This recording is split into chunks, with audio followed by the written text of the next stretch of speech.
Financial coaches, hello, hello. Oh my gosh, it's been a minute since I have hopped on live into the Financial Coaches Unite group.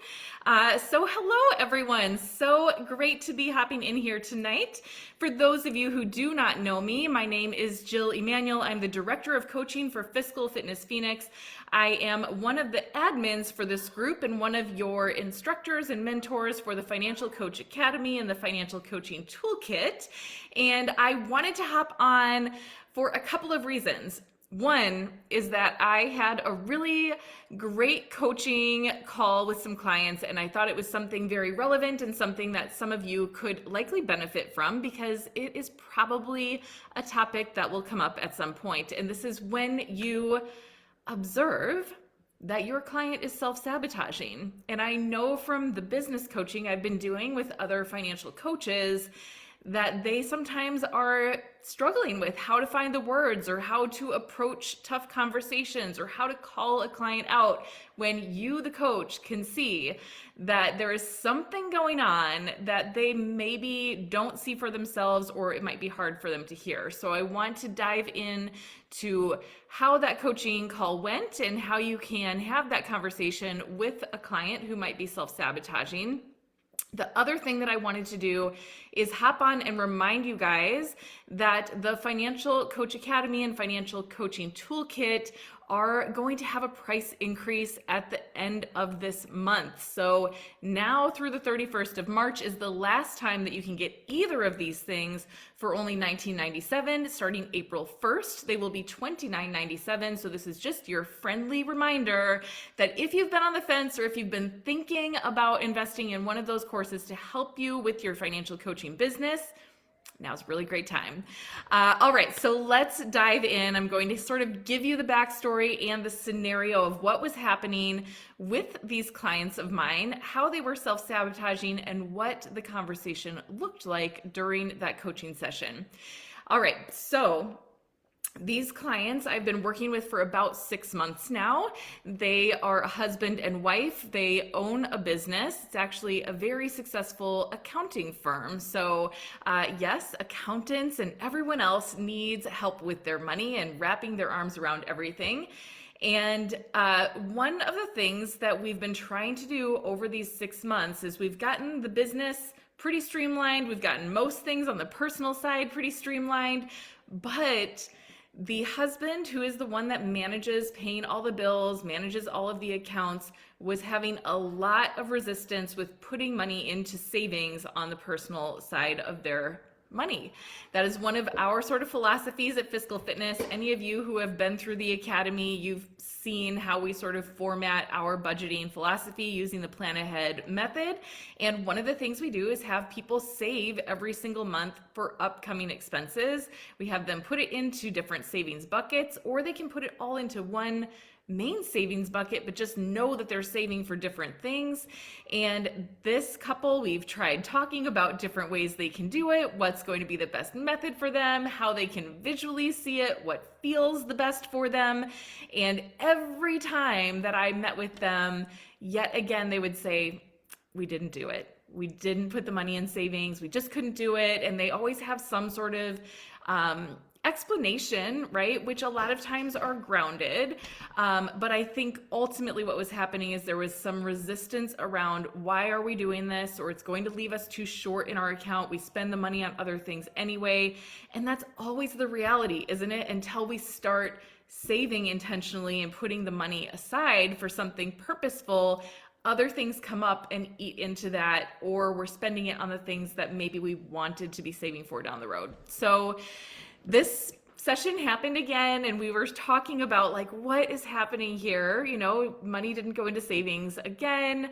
And I decided that probably one of the things that was really happening for them is that they didn't have a very clear why with what they were doing with their money on the personal side of their life. They are very focused on the business. That's where most of our time and attention goes. They're growing this business like gangbuster, and they have a strong why over there. But when they think about their personal life, it was like, you know, we kind of want this or we kind of want that, but they didn't have a strong enough and compelling reason to be putting that money into savings every month. So I decided that at this point it was a really good time to talk about their values, right? And I know a lot of you coaches, we've talked about this, doing a value-based spending conversation with them, really talking about what's important to them in life. Is their money going towards that? So the way that we do that at Fiscal Fitness and what we teach you inside of the financial coaching toolkit is we sort of go over thinking about their life and what are the three main things that they could not live without, right? Like what makes their life meaningful, purposeful, important?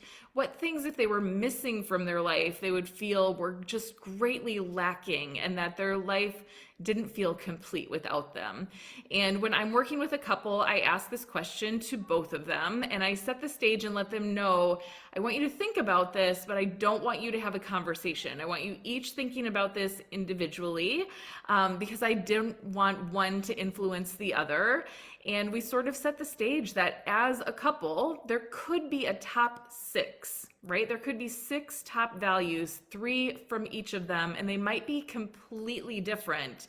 And the really important thing by having this conversation is that they know what the other partner's top values are, so that when their spouse or partner wants to be spending money on something that may not be important to them, they can very clearly see, this is actually something that I should support or want to support because I know how important it is to you, right? So it really does help the money conversations. It helps them to feel on the same page, that they are supporting one another. And so for the two of them, they did this exercise. We sort of talked about some different examples, and they came up with their list of their top values. So we always write this down like right in the moment, and I use Google Sheets for everything. So I actually am typing this into Google Sheets. I say, each partner, give me your top three.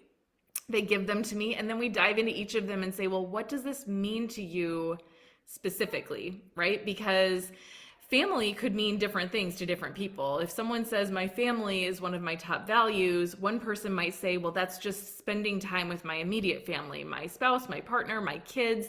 It's us having quality time together. It's us having, family dinners together. It's us traveling together. And the other one might say, well, family to me is my extended family that's all over the country that I never get to see. And it's so important to me to be able to travel and be there with them, or be able to hop on a plane if an emergency happens. So they could mean very different things. And we really want to clarify for each of them, what does this value mean for you specifically? Like what around this is super important, and what do you want to see happening in your life that is in alignment with this? This tends to be one of my favorite exercises to do, especially with couples. You can see them connecting during this exercise. You can see them having an appreciation for one another, having a deeper understanding of where maybe some financial decisions have been being made that they didn't necessarily clearly understand or see the value behind that decision at one point, and now they did because of this conversation. So it is a really, really great one. If you guys haven't done this yet, I highly recommend it. But going through this exercise, we were very easily able to identify the top things that were really important to this couple. And this was an opportunity to say, you guys, I want to have a really real conversation with you right now, that looking at these top values and looking at what's been happening with the savings accounts and not funding them, you are literally self-sabotaging yourself and not allowing yourself to live according to the things you value, right? Because all of the things that they listed as their top values was travel and adventure and all of the things that we would want to be saving for in those savings buckets that they weren't doing every month, right? And so it became very obvious, very eye-opening, and instantly clear to them, oh, like this is why we're doing it. We're not just saying like move money here and let's have things be more complex and convoluted and you need more accounts, and like we're not adding complexity to people's lives. We are adding a system or strategy in order to let them live the life they want, right? And so we need to be able to communicate that through coaching. And this was one really great way of being able to communicate it with these clients, of showing them the things that you value the most, the things that you love and say are the most important to you in life, that you would not feel fulfilled or satisfied if they didn't exist, are the exact same things that you're avoiding putting any money towards every single month. And so it's no wonder that there's frustration. It's no wonder that there's stress or anxiety, or that when you think about doing the things that you want, you're second guessing yourself, you're doubting yourself, you're feeling unsatisfied or fulfilled with the money that you're earning from your business. Like, all of these things are very connected. And now, because they have this clarity, they could see that the actions they were taking were very out of alignment with the things that they really said that they wanted inside of their lives.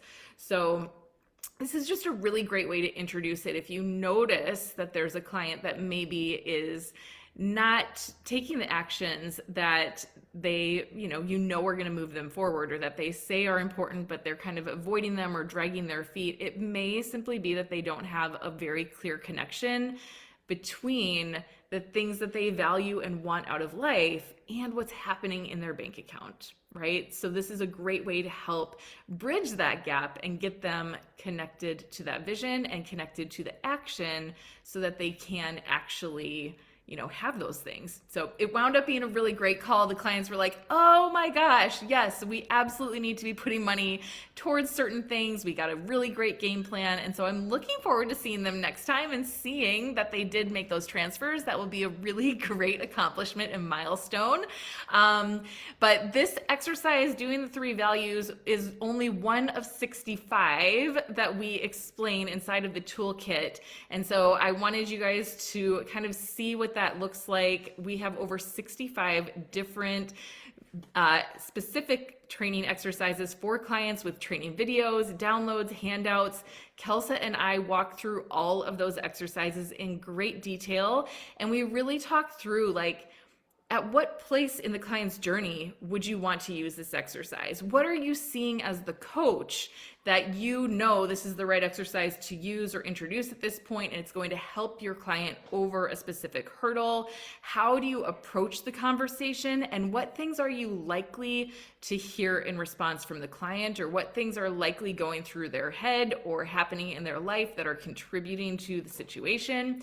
So we really do try to make it as detailed as possible, so that you can take that exercise and not simply teach something, but really coach the client through them. Kind of know the questions to ask and what to anticipate during that coaching session, so that you feel extremely confident and well equipped to help your clients through every scenario. One of the things that is on our agenda this year, you guys, is that Kelsa and I are going to work on revamping the toolkit. We did that with FCA last year. You guys that have been in it, you know that when you enroll in one of our courses, you have it for life, you have access forever. And every time that we make an improvement or make an upgrade or add something new, you benefit from that and get the additions that we add to it. The toolkit is on the list this year, guys. So the second half of 2022, we are planning to begin going through the toolkit and redoing all of the exercises, training videos, adding more modules inside of it to give you even more tools at your fingertips. So you're going to want to be a part of it. Once you own the toolkit, it is yours forever, with all of those upgrades and revamps. And so now is the time, when it is still $19.97 between now and the end of the month, that you might want to hop in, take advantage of that, because April 1st, it will be $29.97. Still, you guys, there's so much value in it. It is going to help you with your business for years and years and years. It will help you coach clients for years and years. That is why we created it. So if you have any questions, drop them in the comments, or go hop on over to the landing page at financialcoachacademy.com. You can read more about what is included in the toolkit, and we're happy to answer any questions that you have. I hope this was helpful for you guys, and I hope you have a great Tuesday night. I'm off to go celebrate my little pup's 2-year birthday. He's not little, he's like an 85-pound lap dog. So we have to go buy him a puppuccino. All right, I'll see you guys later. Have a great rest of your night. Bye.